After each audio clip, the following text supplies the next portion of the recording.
자, 이 정책론은요, 저렇게 시험 목차가 네 가지죠. 예? 저게 발표한 거잖아요. 세부 시험 범위 내역. 그래서 학개론에 네 가지라고요, 네 가지. 그러니까 기본적으로 몇 문제 나온다는 거예요. 네 문제, 네 문제. 예? 제가 모의고사를 드리잖아요. 모의고사를 드리면 그냥 그 문항을 드리는 게 아니라 저기에 입각해서 문항을 드리는 거예요. 그러니까 총론은 한 세 문제 드리고, 예, 그러니까 경제는 한 다섯 문제 드리고, 그러니까 시장론은 한 네 개에서 여섯 개 사이에서 돌아가면서 드리고, 정책론은 한 네 개, 다섯 개 정도 주고, 투자론은 한 여섯 개, 일곱 개 주고, 이렇게 그 배열에 맞춰서 드리는 거예요. 그를. 그리고 여러분들은 이번에 모의고사 보셨나요? 내일 보시나요? 참고로 보시면 1번부터 5번까지 오지선다잖아요. 40문제잖아요. 원래 기준하면은 8개짜리가 번호대로 8개씩 나와야 되는 게 정상이잖아요. 그렇게 배열이 나온 적은 한 번도 없어요. 그러니까 적게가 7개, 많이 나오는 게 9개예요. 정답의 비율이. 무슨 말인지 아시겠죠? 그러니까 그런 것도 다 맞춰서 내드리는 거예요. 그것도. 실전에 미리 연습을 해야 되니까. 그리고 긍정형하고 부정형의 비율도 맞춰보려고 하는 거예요. 무슨 말인지 아시나요? 문제가 부정형이 많으면 문제가 쉬운 거예요. 긍정형이 많으면 문제가 어려운 거예요. 그러니까 그 비율을 또 맞춰가지고 사전에 연습을 해야 돼요. 그러니까 사전에 긍정형에 대한 문제를 많이 풀면 나중에 부정형 문제를 만나면 문제가 쉬워지는 거예요. 저희가 문제를 만들어 봐서 알잖아요. 5개의 지문에서 맞는 거 하나 집어넣고 틀린 거 4개를 집어넣을 때 난이도가 있는 문제는 그 중에 정답하고 유사한 지문 하나 넣어줘야 돼요. 예, 그게 어려운 거예요. 그렇잖아요. 다 맞는 지문에서 하나 틀린 거 만드는 건 괜찮아요. 쉽다고요, 그거는. 그러니까 이게 시중 문제집을 보면 부정형이 많은 거예요. 틀린 거 골라라 이런 거. 예, 그러니까 이제 그런 내용이고. 그냥 자꾸 이제 하시면 조금씩 늘어요. 그죠? 익숙해지시면. 그래서 어느 정도 기초가 조금 돼 있으시면 선생님이 이제 그거를 다질 수 있는 그 이제 프로그램을 자꾸 해요. 그래서 이제 그 부분을 익숙하게 해가지고 나중에 지문을 보면은 얘가 맞다 아니다를 빨리빨리 판별할 수 있도록. 그렇죠? 힘든 건 뭐 버려야지 어떻게 하겠어요. 그죠? 네? 그래도 저기 고총각은 열심히 해가지고 실력이 업그레이드가 돼야 돼. 그래서 내가 없을 때 저기 주변에서 이게 불편한 게 있으시면은 알려드리고 막 이래야 되는 거야. 그 여기 젊은 친구들은 나중에 시험장에 갔을 때 본인들이 다 풀었다고 이게 시험지 덮으면 안 되지. 그렇지? 덮기 전에 주변을 이렇게 둘러봐서 같이 공부했던 그 교실에 했던 어르신들 중에서 누가 불편한 기색이 있으신가를 살펴보고 몇 번이 불편하신가를 눈으로 확인한 다음에, 그지? 그걸 꼭 챙겨드리고 난 다음에 덮어야 되는 거라고. 그게. 그러니까 어쨌든 한 번이라도 합격을 같이 하는 게 좋죠. 그렇잖아요. 여기 계신 분들이 다 합격을 한다고 해도 전혀 이상할 게 없는 거예요. 그죠? 우리 이걸로 봤을 때는. 지금 각 분단 대표들만 나와 있잖아요. 지금. 그렇잖아요. 이게 얼마나 이게 오붓한 환경이에요. 이거. 그렇잖아요. 그러니까 여기 이 학원은 누가 빠지게만 하더라도 눈에 바로바로 띄는 거야. 우리 저 그 문 앞에 앉아 있는 총각이 그때 성이 뭐라 그랬지? 임씨가 맞아. 임총각. 그러니까 임총각이 왔다가 안 보이면 눈에 띄는 거야. 근데 또 오전에 지난주에 오전에 왔던 최 총각이 또 오늘 오전에 안 보이는 거야. 지난주에 저녁에 왔거든. 저녁에 우리 최 총각이 왔고 새롭게 무슨 백천연가 둔 거 봤는데 인척 관계라고 그러더라고요. 그래서 지난주에 백천연 때문에 쓰러진 줄 알았어요. 없어요. 여기 잠깐 판소하고 돌아섰는데 여기 있었는데 없는 거예요. 통화로 밖으로 나간 거예요. 더 저기 했던 거 뭐냐면 마지막 시간에 나간 거예요. 나갔는데 그 사이 우리가 수업이 끝난 거예요. 그러니까 우르르 다 나가는데 저기 여기 그 건물 앞에 있더라고요. 거기 앞에서 통화를 하는지 뭐 하는지. 그래가지고 참.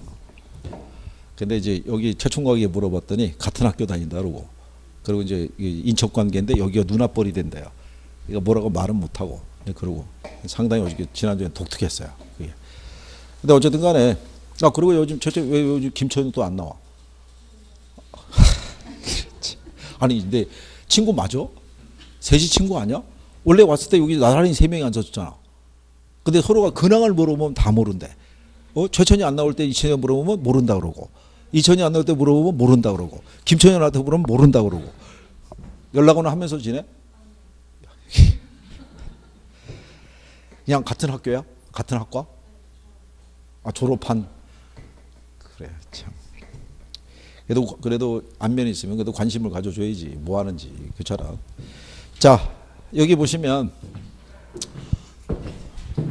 이렇게 네 개가 있으면요. 네 개가 있으면 일단 얘는 거의 출제를 해요. 그 다음에 주택정책은 반드시 출제해요. 그리고 근래 토지정책을 꾸준히 내고 있어요. 근래. 근데 이 토지정책을 낼 때 공법적인 용어를 가끔 써줘요. 그러니까 이제 그거 이제 생각하시면 되고, 조세는 원래 이 정책이 얘네들을 지원하는 차원에서 인용이 돼요. 근데 올해는 토지 공개념의 논리가 있기 때문에 헨리 조지의 토지 단일세라든가 용어 정도는 정리하는 게 필요할 거예요. 그렇죠? 그래서 단락에서 뭐 그 정도만 하시면. 그리고 우리 교재는 제일 먼저 부동산 문제가 나오는데, 이거는 그 시험에 출제 빈도는 거의 없어요. 그래서 여기는 그냥 간략하게 정리하셔도 돼요. 자, 부동산 문제가 있을 때요. 이 부동산, 우리 교재는 부동산 문제의 특징서부터 설명이 되어 있는데,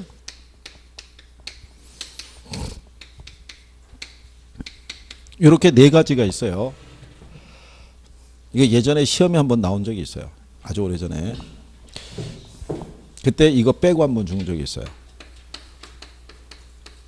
비가역성인데 가역성이라고 이렇게 한번 출제한 적이 있어요. 제목만 해갖고. 그때는 왜 이렇게 단답형으로 쉽게 줬냐면요. 옛날에는 그 1차 시험이 80문제를 80분을 줬었어요. 80분을 줬다는 얘기는 문제당 1분을 넘기기도 어려운 거였어요. 마킹해야 되니까. 그러니까 보면 막 답이 보이고 앞글자 따서 외우기만 해도 답을 풀 수 있고 막 그랬었다고요. 옛날에는. 그런데 이제 여러분들이 이의를 제기한 거야. 너무 시간이 부족하다고. 늘려달라고. 그래서 100분으로 늘려준 거예요. 그럼 당연히 문제의 난이도도 어떻게 돼요? 높아지는 거죠. 그렇잖아요. 그리고 원래 여러분들이 계산기를 안 갖고 들어갔었어요. 못 갖고 들어갔었다고요. 근데 여러분들이 또 항의한 거예요. 계산기를 줘야 문제를 풀 거 아니냐. 이렇게 얘기한 거야. 그러니까 그 이전에 계산 문제는 진짜 간결하게 준 거야. 왜? 암산으로 계산할 수 있는 문제를 줘야 되니까. 근데 이제 뭐를 갖고 들어가는 거야? 계산기를 갖고 들어가니까 루트도 나오고 소수 계산하는 거 뭐 이런 거 나오는 거야. 그러니까 올해는 합격을 하시면 절대 아무 말도 하지 않고 조용히 가주는 게 제일 좋은 거예요. 그죠? 거기에다가 국제화 시대에 영어가 필요한 이런 소리 하게 되면은 거기 다시 고려할 수 있어요. 그죠? 그러니까 그래서 부동산 문제의 특징 중에 하나가 뭐냐면요. 악화 성향이에요. 문제가 발생하면 시간이 지나면 해소가 되는 게 아니라 오히려 더욱더 문제가 악화된다라고 얘기를 하는 거예요. 그러니까 이 주택의 수요와 공급 관계를 제대로 조절하지 못하면 공급 부족 현상이라는 게 하나 나타나면은 그게 시간이 지나면서 해결이 되는 게 아니라 그 문제로 인한 여러 가지 파생적인 문제가 더 많이 발생한다는 얘기죠. 그리고 비가역성이라는 거는 용어상에서 가끔 나와요. 이게 지난번에 설명했죠. 엎질러진 물은 다시 주워 담을 수 없다고. 그러니까 문제가 발생하면 원래 상태로 되돌릴 수가 없는 거죠. 지금 강남 같은 경우는 평방미터당 한 4천을 돌파하고 있는데 그거를 10년 전의 가격으로 되돌릴 수는 없죠. 이미 현재 시세 기준에서 세금도 냈고 그걸 가지고 대출도 받고 현재 경제 규모가 설정이 돼 있는데 그걸 바꾸기는 어렵다는 얘기예요. 그래서 사전에 예방하는 게 제일 중요하다고 그러고요. 그 다음에 지속성이라는 거는 부동산 문제는 오늘의 문제만이 아니라 어제의 문제이자 오늘의 문제이자 내일의 문제가 될 수밖에 없다라는 구조를 갖고 있다는 얘기고, 그러니까 해결 수단도 어떻게 돼요?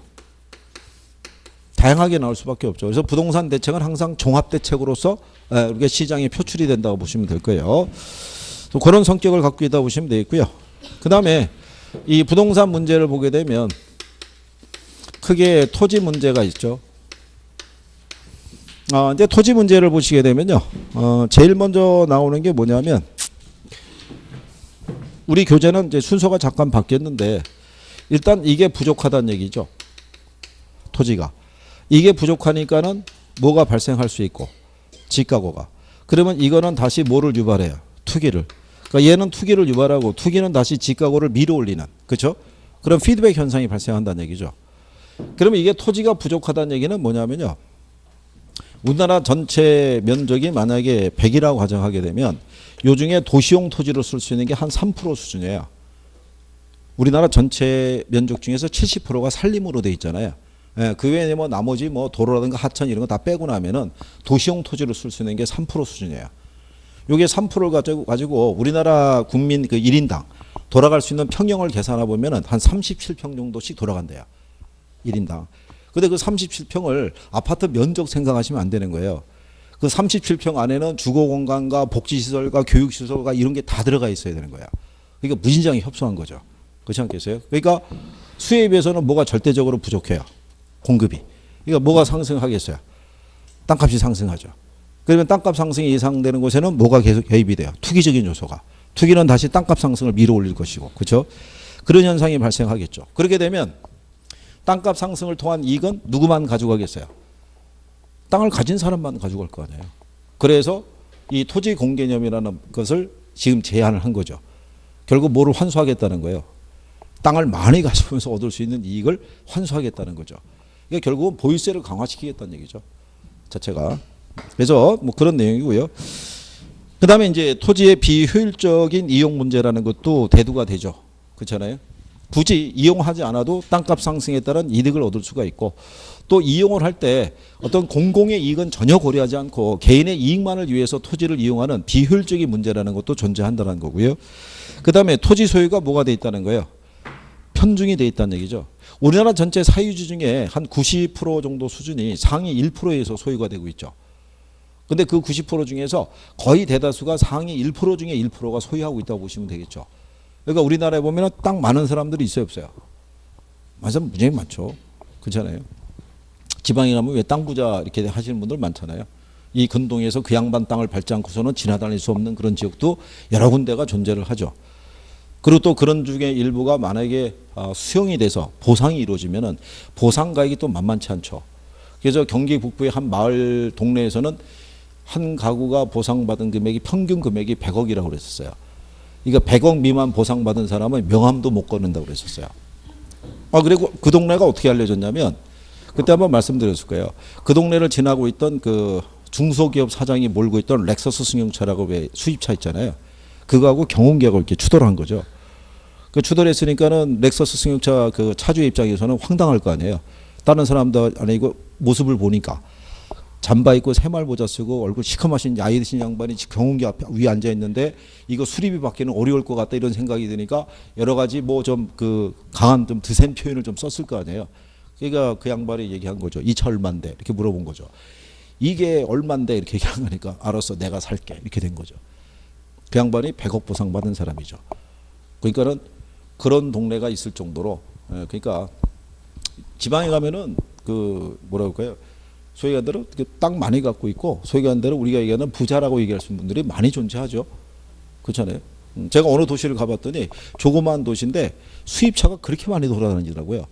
여기 도대체가 무슨 도시냐고 물어봤더니 수용해가지고 이 보상받은 사람들이 많다는 얘기죠. 그러니까 뭐 그렇게도 볼 수 있죠.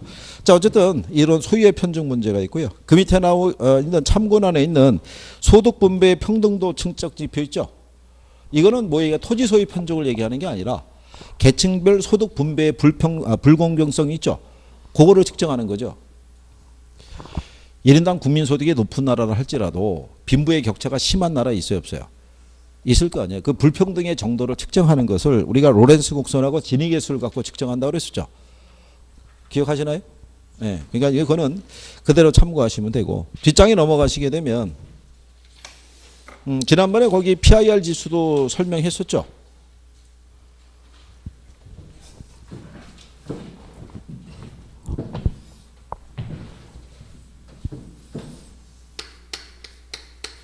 이게 PIR 지수는 연소득 대비 주택 가격의 크기를 지수로 나타낸 거잖아요. 연소득이 3천만 원인 사람이 서울시의 평균적인 주택 가격이 6억이란 얘기죠. 그럼 나누면 얼마 나오겠어요? 그러면 이게 3천만 원의 연소득 가지고 6억짜리 집 살려고 그러면 20년 걸린다는 거죠. 그렇죠? 그러면 소득에 비해서 주택 가격이 너무 높거나 주택 가격에 비해서 소득이 너무 낮게 되면 저 지수가 커지겠죠. 그렇잖아요. 우리나라가 지수가 높은 편이죠. 그렇잖아요. 요즘 대기업 신입사원들 연봉이 한 3천 된다고 가정하면 서울시의 평균적인 주택 가격이 6억이니까 만약에 서울에 거주하는 젊은 친구가 집을 하나 살려고 그러면 몇 년 걸린다는 거예요. 20년. 그러니까 저거는 안 먹고 안 입고 안 썼을 때 20년인 거예요. 그러니까 예를 들어서 우리 고총각이 취직을 했을 때 양복 한 벌 사면 20년 동안 입어야 되고 구두 하나 사면 20년 동안 신고 다녀야 되고 그 여친은 꿈도 못 꾸는 거고 여친 만들면 저기서 플러스 한 5년. 술 마시나? 좀 좋아해? 술 좋아하면 플러스 10 뭐 이렇게 가는 거야. 그러니까는 그 고총각이 올해 나이가 어떻게 되지? 24살. 언제 졸업하지? 군대는 갔다 왔나? 갔다 왔고 언제 졸업해? 2020년에 졸업하는 거야? 그럼 그때 되면은 한 27 되겠네? 27인데 이게 20년 걸리면은 47인데 술 좋아한다고 그랬잖아. 그 플러스 10 하면 이게 30이네? 그 57이네? 57에서 뭐 이러저러 하면 한 60이나 돼야지 집 하나? 그 사는 순간에 동네 플랜카드 붙는 거야. 고아무게 드디어 집을 샀다. 뭐 이런 거. 대단한 경우지 뭐. 그러니까 그런 경우라고 보시면 되겠고요. 그러니까 이게 높아지면 지수가 높아지면 높아질수록 연소득 대비 뭐가? 주택 가격의 비중이 너무 크다는 얘기죠. 그런 얘기고요. 그 다음에 그 밑에 가면 지난번에 설명했는 것처럼 우리가 엥겔 지수가 있고 슈와비 지수가 있다고 그랬죠. 엥겔 지수는 전체 생계비에서 뭐가 차지하는 거예요? 이건 식비가. 슈와비 지수는 전체 생계비에서 뭐가? 주거비가. 요거는 후진국에서 빈곤 척도의 측정 지표로 쓰는 게 엥겔 지수예요. 엥겔 지수가 높다는 얘기는요. 월급 받아가지고 식비 쓰고 나면 남는 게 없다는 얘기예요. 그러니까 여기는 먹는 것조차도 해결이 안 된 거죠. 그러니까는 정부가 뭐를 보조해 주냐면 식비를 보조해 준다는 얘기는 현물로 보조해 주는 거야. 쌀이나 라면 이런 걸로. 근데 이거는 선진국의 빈곤 척도의 측정 지표죠. 얘가 높다는 얘기는 월급 받아서 월세 내고 나면 남는 게 없다는 얘기예요. 그러면 최소한의 주거 생활도 영위하지 못하니까 누가? 정부가 보조를 해줄 수밖에 없죠. 주거비를. 뭐 그런 내용이라고 보시면 돼요. 그 다음에 이제 그 밑박스 밑에 가면 주택 문제라고 있죠. 주택의 문제라는 것은요. 양적인 문제가 있고 그 다음에 질적인 문제가 있다고 보시면 되죠. 자, 우리 교재에서는 이제 뭐라고 해놨냐면 주택의 유용성 문제, 공급 문제라고 이렇게 해놨는데 그 안에 보면 양적인 문제가 있고 뭐가 있다는 얘기예요. 질적인 문제. 양적인 문제는 주택의 절대량이 부족해서 나타나는 문제죠.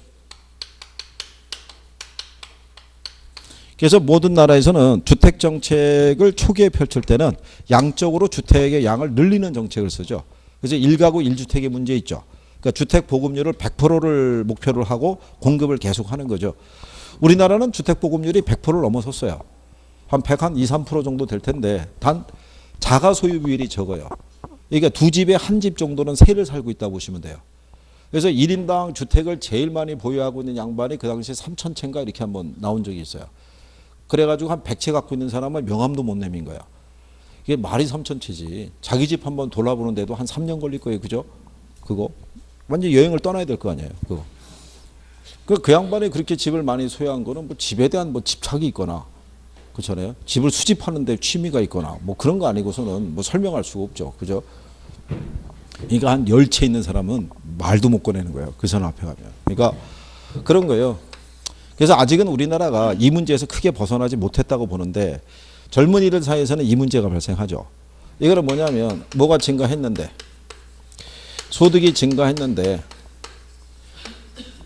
소비하는 주택 서비스는 그만큼 늘어나질 못해요. 옛날에 비해서 소득은 늘었는데 집 사는 건 더 어려워졌어요. 그렇지 않겠어요? 옛날에 여러분들이 보시면은 한 80년만 하더라도 대졸 신입사원들 월급이 한 60~70만 원? 그러니까 연봉으로 따지면 한 700 이런 정도 수준이었는데 지금 3,000이니까는 3,000이 한 7배 늘었잖아요. 근데 집값은 그때보다 어떻게 돼요? 기하급수적으로 늘어난 거잖아요. 그러니까 그런 데서 나타나는 문제죠. 어쨌든 이제 그렇게 되다 보니까 젊은이들이 요즘 들어서 보면 4%, 7% 막 이렇게 나오잖아요. 자기가 월급 받아서 뭐 사기 힘든 거예요. 집 사기 힘든 거예요. 그러니까 뭐를 포기하는 거예요. 결혼을 하면 뭐를 사야 돼요. 집을 사야 되는데 집 사는 걸 포기한다는 얘기죠. 그죠? 그러니까 젊은이들이 연애도 포기하고 결혼도 포기하고 뭐 그렇게 가는 거죠. 그러니까 지금 결혼한 여러분들은 참 행복한 거예요. 그죠? 아니 왜 표정이 그러세요? 불행하신 건가요? 어쨌든 결혼한 거잖아요. 그죠? 그러니까 그렇게 보시면 돼 있고. 자, 어쨌든 간에 그 양적 또는 질적인 문제에 있다라고 보시면 되고요. 거기 정책의 의 이렇게 나와 있어서 정책 과정 이런 거 참고하시면 되고 170페이지에 가면 정부의 시장 개입의 필요성이라고 돼 있죠. 예, 거기서부터 이제 우리가 정리해 보시면 돼요.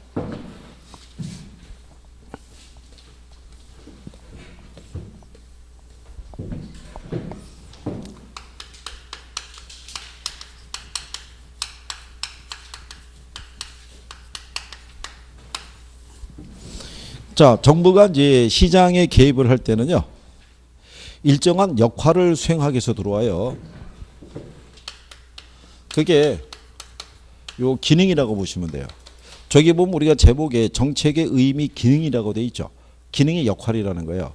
그러니까 정부가 시장에 개입할 때는 일정한 역할을 수행하기 위해서 들어오는 거예요. 그래서 그 기능이 두 가지가 있다는 거죠. 하나가 정치적 기능이 있고 또 하나가 뭐가 있다. 경제적 기능이 있다는 거죠.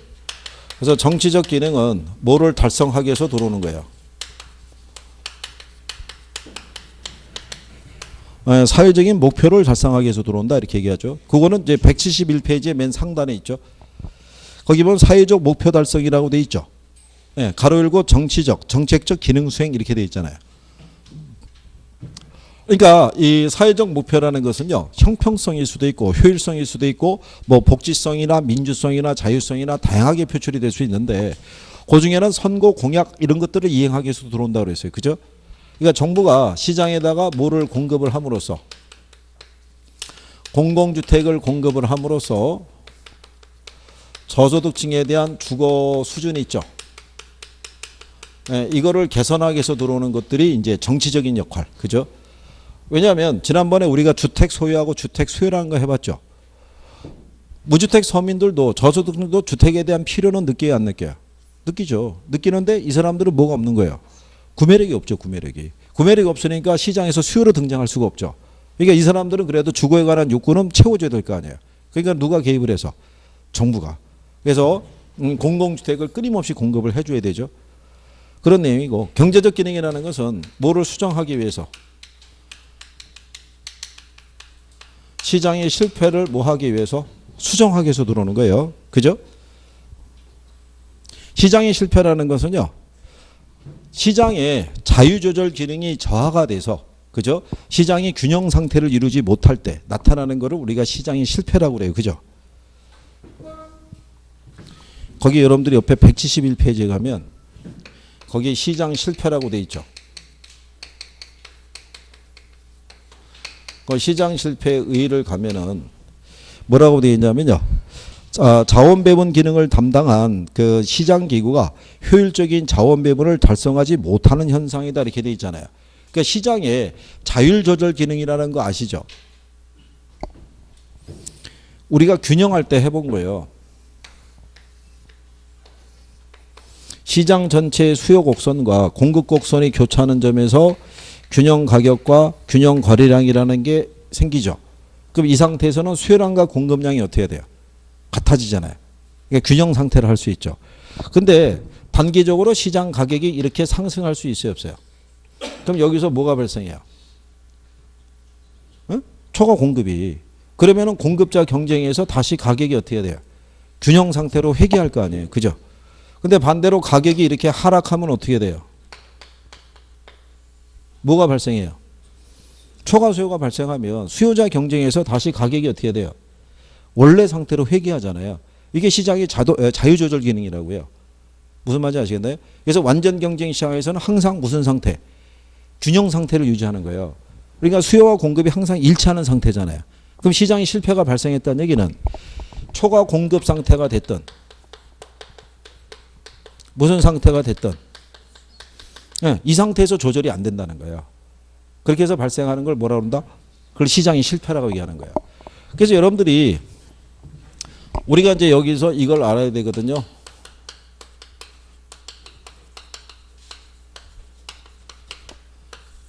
시장 실패 원인이 있죠. 예, 원인에 가면 우리 교재에 제일 먼저 나오는 게 뭐가 있어요?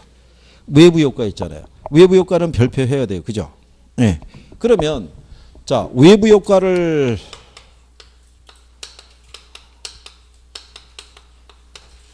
우리가 설명할 때 먼저 여기가 정의 외부 효과가 있고 뭐가 있어요? 그러면 정의 외부 효과는 과소생산, 과대생산 무슨 문제가 있어요? 예, 얘는 과소생산, 얘는 과대. 응? 무슨 말인지 아시겠나요? 이 상태가 되니까 이게 지금 시장이 실패가 발생하는 거 아니에요? 시장기구 밖에서 발생한 일이기 때문에 시장기구를 통해서는 조절도 안 되잖아요. 그 외부 효과라고 그러잖아요. 그죠? 그런 거예요. 그럼 여러분들이 공공재 아시죠? 공공재는 시장극에 맥히면 과소생산이 돼요? 과대생산이 돼요? 거의 과소생산이 되잖아요. 그러니까 균형이 안 되잖아요. 그렇잖아요? 그 시장을 통해서는 조절이 안 되잖아요. 무슨 말인지 아시겠나요? 그거 얘기하는 거죠. 자, 그러면 외부 효과라는 것은 요거 의도 알아둬야 돼요. 뭐도? 의도. 예, 의만 갖고도 출제를 하니까 지문상에서. 자, 거기 보면 어떤 경제 주체의 경제 활동의 결과가 시장을 통하지 않고 다른 경제 주체의 후생에 영향을 주는 것을 우리는 뭐라 그런다? 외부 효과라고 얘기를 해요. 그죠? 그렇게 시험에 나온 거예요.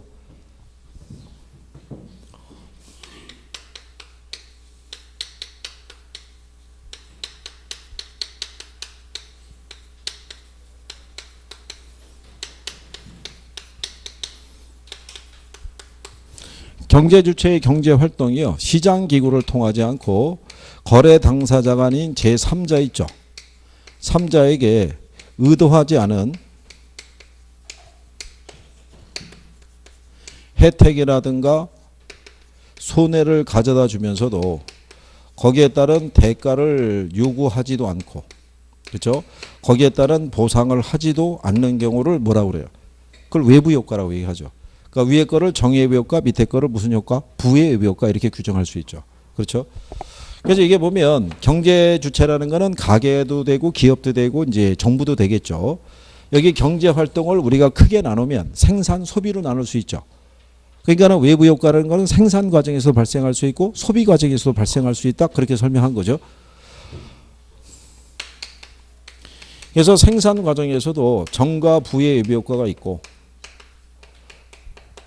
소비 과정에서도 뭐가 있어요? 정과 부의 외부 효과가 있죠. 근데 여러분 시험상에서는 주로 뭐가 언급이 돼요? 생산 과정에서 나타난 정도만 언급이 되죠. 우리가 소비했을 때 정의 외부 효과의 대표적인 건 예방접종 이런 거 얘기해 드렸고, 소비했을 때 부의 외부 효과 대표적인 게 간접 흡연 이런 거 얘기하죠. 그죠? 근데 중개사 학원에서도 이건 존재해요. 그죠? 중개사 학원에서의 정의 외부 효과는 뭐냐면 옆 사람이 공부를 도와주는 사람이 있어요. 간접적으로. 제가 봤을 때 가장 이상적인 짝꿍이 누구였냐면 한 사람은 민법을 잘하고 한 사람은 학개론을 잘했어요.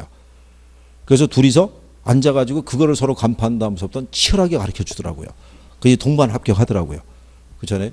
중개사학원의 부의 효과는 누구냐면 남 공부하는 꼴을 못 보는 사람이 있어요.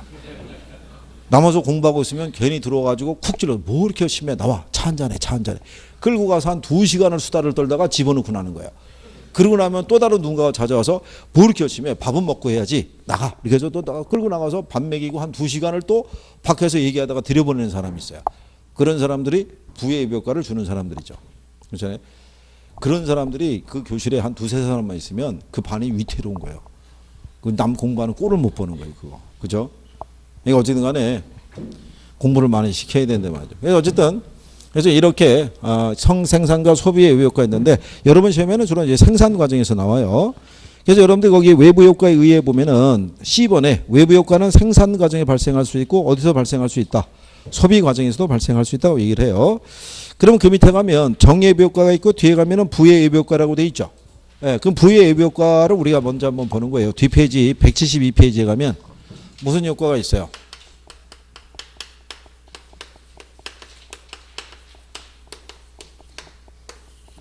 자, 부의 외부 효과가 있으면 의의는 여기서 설명한 거죠. 경제주의 경제활동이 시장 계획을 통하지 않고 제3자에게 의도하지 않는 뭐를 손해를 가져다 주면서 거기에 대한 어떠한 보상도 하지 않는 것을 무슨 효과? 부의 외부 효과라고 보시면 돼 있고, 자, 부의 외부 효과의 내용을 보게 되면 얘는 사적 비용하고 그 다음에 무슨 비용이 있으면 사회적 비용, 사적인 편익이 있고 사회적 편익이 있으면 여기는 이걸 크게 하고 여기는 이게 커요. 그래서 얘가 시장에서 과대 생산과 무슨 소비를? 과대 소비가 유발이 되는 거죠. 시험상에서는 이제 아마 여기 정도까지 쓸 거예요. 위에 거. 그래서 부의배역과에서는 무슨 생산이? 과대 생산이 발생해요. 그래서 이거를 적정한 양이 생산이 되기 위해서 정부가 뭐를 해요? 규제를 하죠. 뭐를 부과해서? 조세를 부과해서. 그죠? 일명 피구세라고도 얘기를 해요. 우리가 지난번에 여기까지는 다 보이시나요? 여기까지? 네. 여기 만약에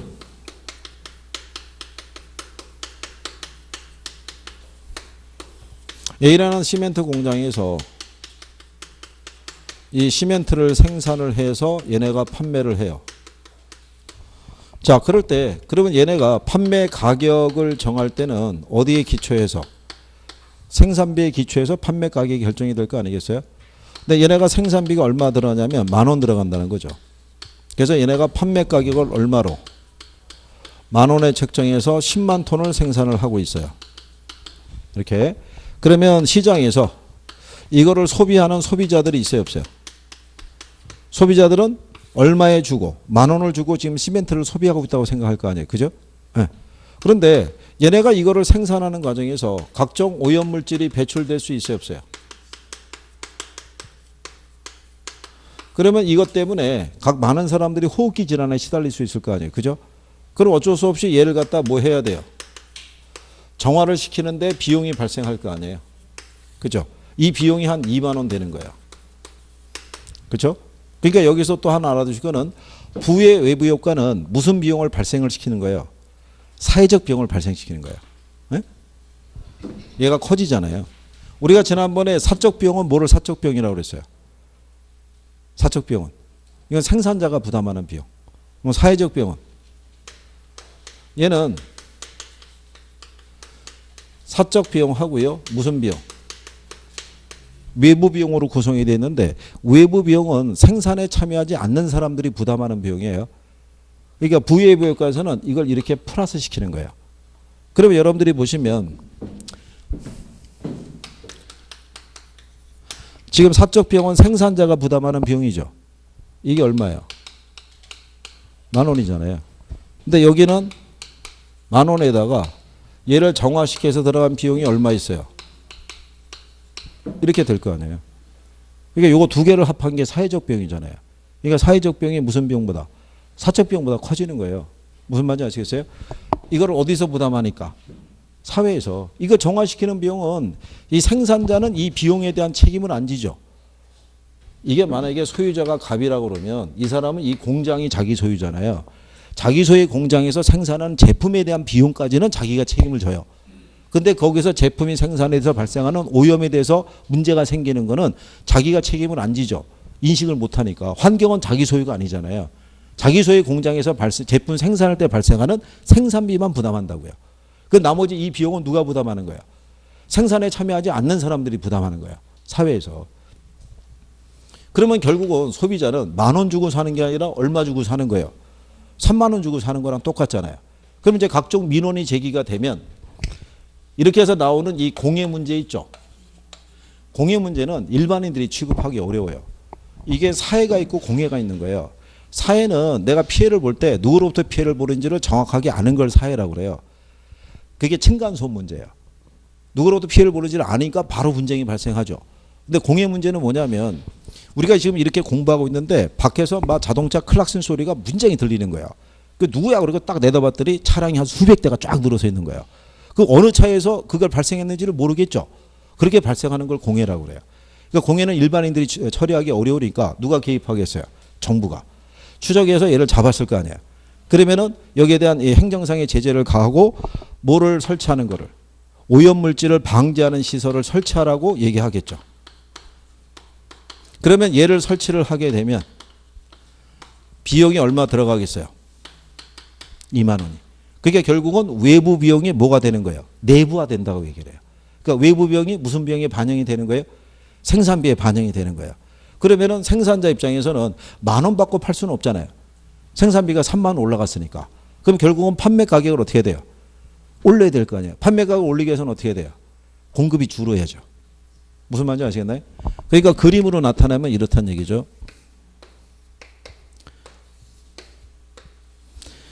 시멘트의 판매 가격이 10,000원일 때 이 사람들이 10만 톤을 생산한다는 얘기는 이거는 사회에서 봤을 때는 너무 많은 양이 생산이 되고 있는 거예요.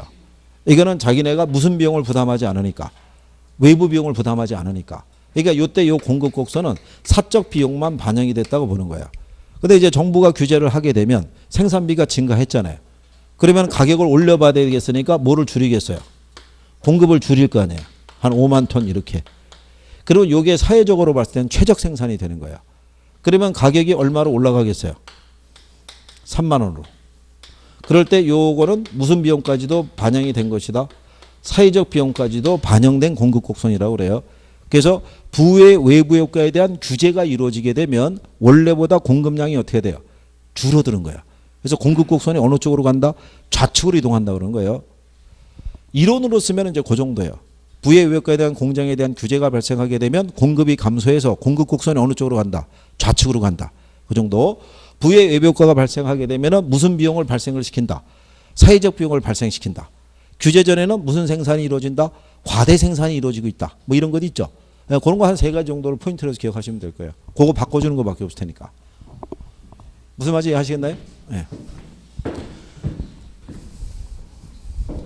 그래서 여러분들이 거기 보시게 되면 부의 예비효과라고 있죠. 부의 예비효과. 172페이지. 네, 거기 하면 이제 B번이 있죠. B. B를 보면 부의 외부효과를 발생시키는 재화의 배분을 시장에 맡기면 사회적으로 적정한 양보다 많이 생산되는 비효율이 발생한다는 얘기죠. 즉 시멘트 생산을 정부의 규제 없이 민간의 자유조절 기능에 맡기면 적정량보다 과다 생산되는 비효율이 발생하는 것이다. 그래서 정부가 규제해서 적정량만큼 생산하도록 뭐를 해야 된다. 규제를 해야 된다라고 얘기를 하는 거죠. 그러면 거기 D를 가면 시멘트 공장에 대해서 정부가 규제를 할 때 시멘트 시장에서는 공급이 감소한다. 즉 시멘트 공급 곡선이 어느 쪽으로? 좌측으로 이동한다고 얘기를 하는 거예요. 그래서 이제 그런 내용 정도 정리하시면 될 거고요. 그죠? 그러면 앞페이지로 돌아오시면 무슨 효과가 있어요? 정의 외부 효과라고 있어요.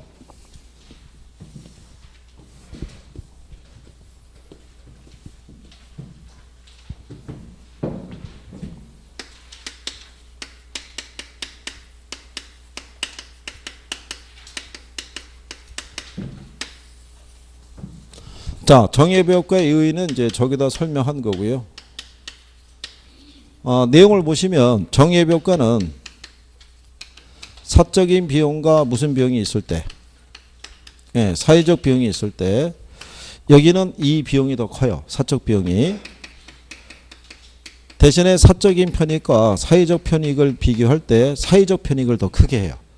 그래서 얘는 시장에서 과소 생산과 과소 소비의 문제가 발생을 해요. 그렇죠? 그래서 정부는 각종 뭐를 지급을 해줌으로써 보조금을 지급을 해줌으로써 적정한 양이 생산이 되게끔 이제 유도를 해준다라고 보시면 돼요. 그러니까 정의 외부 효과가 발생하면 사회적 비용을 줄여주는 효과를 나타내는 거예요. 그죠? 그러면 똑같잖아요. 여기 사회적 비용이라는 거는 무슨 비용과 사적 비용하고 무슨 비용? 외부 비용으로 구성이 됐을 때 정의 외부 효과는 이거를 마이너스 시켜준다고요. 외부 비용을 줄여준단 말이에요. 그러니까 생산에 참여하지 않는 사람들이 부담해야 될 비용을 어떻게 해야 돼요? 줄여주는 역할을 하는 거예요. 자, 제가 지난번에 여러 가지 예를 들었는데 제주도에 가면은 이 서귀포시에 제주 월드컵 경기장 있는 거 있죠. 근데 이 월드컵 경기장 부지 있죠. 이거를 한 사람이 기부한 거예요. 이거를. 그래서 기부해서 월드컵 경기장이 생겨서 제주도에서도 월드컵 경기가 열렸고요. 제주도도 프로축구단이 존재해요. 이게. 그러면 제주도 안에 보면은 프로축구 매니아들이 있을 거 아니에요. 프로축구라면 사죽을 못 쓰는 사람들이. 그럼 그 사람들이 만약에 이 경기장이 없으면 여기 프로축구단도 없었을 거 아니에요. 그럼 이 사람들이 경기를 보려면 어떻게 되겠어요? 나가야 될 거 아니에요. 그죠? 배를 타고 나가든 비행기를 타고 나가든. 그러면은 그게 1년에 게임이 예를 들어서 한 80게임이 이루어진다 그러면 그중에 최소한 5게임만 본다라도 비용이 얼마나 들어가겠어요. 제주도의 특수성상. 비행기 표값에 왕복에 먹고 자고 이런 거 하려고 그러면 만만치 않았을 거란 얘기예요. 그죠? 그러면 요 축구 경기장 부지가 예를 들어서 기부한 게 한 100억 정도 된다고 가정해 보세요. 그러면 이 경기장이 있는 동안에는 이 사람들이 외부로 나갈 일이 없을 거 아니에요. 그렇죠? 그래서 매년 절약하는 교통비용이 있죠. 그게 만약에 한 3천만 원 된다 가정할 때 이거는 이 경기장이 있는 동안에는 앞으로 수십 년, 수백 년 동안 어떻게 돼요? 계속 마이너스 시켜줄 거 아니에요. 그러니까는 사적인 비용과 무슨 비용이 있으면 사회적 비용이 있으면 사회적 비용을 점점 줄여주죠. 무슨 효과가? 정의의 효과가. 무슨 말인지 아시겠나요? 근데 이렇게 기부하는 사람이 많다 적다? 에? 우리 고청은 나중에 돈 많이 벌면 기부해야 안 해? 그래. 긍정적인 대답이죠. 딴 데 가서 물어보면 망설여요. 진짜로 기부하라는 얘기가 아니잖아요. 그죠? 하다못해 저기 그 커플이 같이 있으면 기부해 안 해 물어보면 여자친구 눈치를 봐요. 여자친구가 쿡 찌르면 기부 안 한다고 그래요. 아니 무슨 진짜 현금으로 내라는 것도 아닌데. 그죠? 그래서 이따가 우리 저녁반에 커플 있는 거 아시죠? 예비 커플이 있어요. 곧 결혼하게 될 커플이 있어요. 그래서 근데 그 친구들은 커플인 거를 금방 눈에 띄게 따로따로 앉았는데 잠깐의 짬을 두고도 벌써 그 눈빛에서 다정함이 묻어나기 때문에 바로 확인이 됐어요. 근데 예비 커플이 들어온 경우는 참 또 드문 케이스예요. 둘이 같이 따로따로 왔다가 이렇게 커플이 된 경우는 있거든요. 그런 경우는 있어도 둘이 같이 동영상 보다가 스케줄대로 진행이 안 되니까 나가서 공부하자 그래서 둘이 같이 나왔는데 어쨌든 뭐 열심히는 해요. 고전 거 봤나? 그래. 그래서 그런 경우에서 자 그러면 요건 이해하시겠어요? 요거? 네. 그래서 그 정도 정리하시면 되고요. 그 다음에 여러분들이 하시다시피 정예의 효과는 님비 핀피 현상 중에서 무슨 현상과 관련이 있어요? 얘는 얘는 핀피 현상과 관련이 있는 거예요. 그죠? 그러니까 예를 들어서 주거지역 인근에 공원이 조성이 되면은 우리 집의 부동산 가치도 높아질 수 있겠죠. 예, 그런 요인은 가급적이면 우리 집 앞에다 만들어주는 게 좋다는 얘기죠. 그러니까 플리즈 인 마이 프론트 야드라는 얘기죠. 근데 부의 예비효과는 무슨 현상과 관련이 있다고 그랬어요? 얘는 님비 현상과.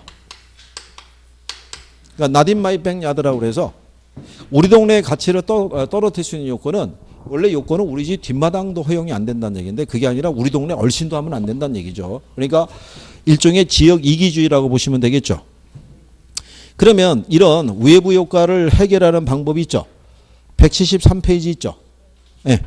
거기 하단에 가면 외부 효과에 의한 대책이 있죠. 거기 정부의 직접 통제라고 돼 있죠. 여기 보면 오염물질을 배출하지 못하도록 규제하는 방법이 있잖아요. 네, 이거보다는 직접 규제할 수 있는 대표적인 방법이 지역지구제예요. 뭐를 시행하는 게 있다? 지역지구제. 그리고 외부 효과를 내부하는 방법이 있죠. 내부하는 것은 아까처럼 정부가 이렇게 규제를 해서 이게 방지시설을 설치하도록 하게 되면은 그게 내부화 되겠죠. 생산비에 반영이 되니까. 그 다음에 재산권을 부여하는 게 코지의 정리라고 있어요. 요거는 재산권에 관한 기준을 마련해 주게 되면 정부가 일일이 개입하지 않더라도 시장 안에서 자율적으로 조정이 가능한 게 바로 그게 코지의 정리라는 거예요. 그죠? 지난번에 우리가 층간소음 문제 얘기했잖아요.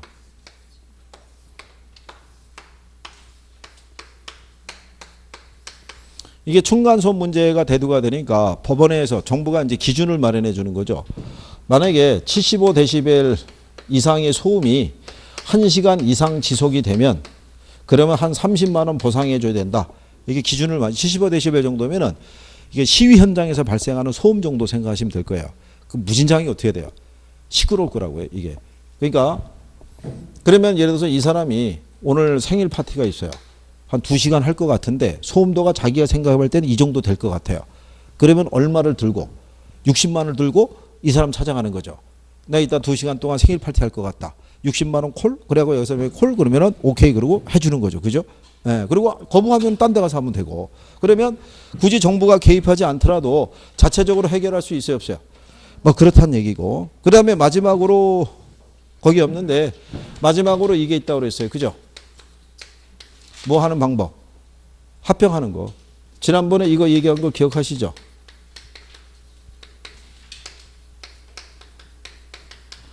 연탄공장 주변에 세탁소가 있으면 세탁소는 연탄공장 때문에 피해 볼 수 있어요, 없어요? 있잖아요. 근데 만약에 연탄공장 사장이 노총각이고 여기 세탁소 주인도 노처녀인데 둘이 결혼했어요. 그러면 문제가 자동으로 해결될 수 있어요, 없어요? 자동으로 해결될 수가 있죠. 자기 가족이 운영하는 세탁소에 누가 피해를 주겠어요, 그죠? 하여간 뭐 연탄가루 하나 날아가지 못하도록 뭔가 시설을 설치하겠죠. 그래서 합병을 함으로써도 문제는 해결할 수 있다는 거예요. 그래서 부의 의혹에 대한 해결책 여기까지 했어요. 그 다음에 이제 뒤로 넘어가시게 되면은 거기 예제 하나 있죠. 외부 효과 나와 있죠. 외부 효과는 외부 경제하고 외부 불경제가 있고 생산 과정에서 발생할 수 있고 소비 과정에서도 발생할 수 있죠. 외부 불경제를 발생시키는 재화의 공급을 시장에 맡기면 과다 생산되는 경향이 있다고 해놨잖아요. 그렇죠? 그리고 그 밑에 가게 되면 외부 효과는 어떤 경제 주체의 경제 활동의 의도적인 결과가 시장을 통해서 다른 경제 주체의 후생에 영향을 주는 것을 말하니까 얘가 틀렸을 거 아니에요. 시장을 통하지 않고, 그죠? 시장을 통해서 의도적인 그 영향을 준다는 것은 외부 효과가 아니죠. 무슨 말인지 아시겠나요? 이렇게 개념을 가지고도 오답을 유도한 적이 있어요. 그러니까 그렇게 정리하시면 돼 있고. 그 다음에 이제 두 번째로 시장 실패를 유발하는 원인 중에 대표적인 게 공공재예요. 그죠? 공공재도 별편 하나 해야 돼요. 우리가 지난번에 설명해 드렸지만 시장 실패 원인이 한 5가지 정도가 있으면 그중에 여러분 시험에 단독적으로 나올 수 있는 거는 외부 효과 아니면 공공재밖에 없어요. 근데 경제 논리로는 이 공공재가 더 중요해요. 중요한데 부동산 학에서는 외부 효과를 더 중시해요. 그러니까 공공재가 지금까지 2번 정도 단독으로 나왔다면 외부 효과는 한 8번 정도 나온 거예요. 그럼에도 불구하고 더 계속 꾸준히 나올 수 있는 외부 효과예요. 그렇죠? 네, 그래서 또 시간 됐군요. 이번에 마지막 시간이니까 한 5분만 쉬었다가 들어오시면 마무리하고 이따 여기 오후 수업이 3시부터 하시나요? 빠듯하시겠네요. 식사하시고 오후 수업 들으시고 올라오고 그러면은 1시간 정도면 충분한가요? 그러세요? 딴 데 가면은 뭐 커피 타임도 달라고 막 우기시고 그래가지고. 근데 오후 수업 해볼 만 하시던가요? 제가 볼 때는 그거 만만치 않으실 텐데요. 점심 먹고 들어오시면은 한 오후에 3시부터 4시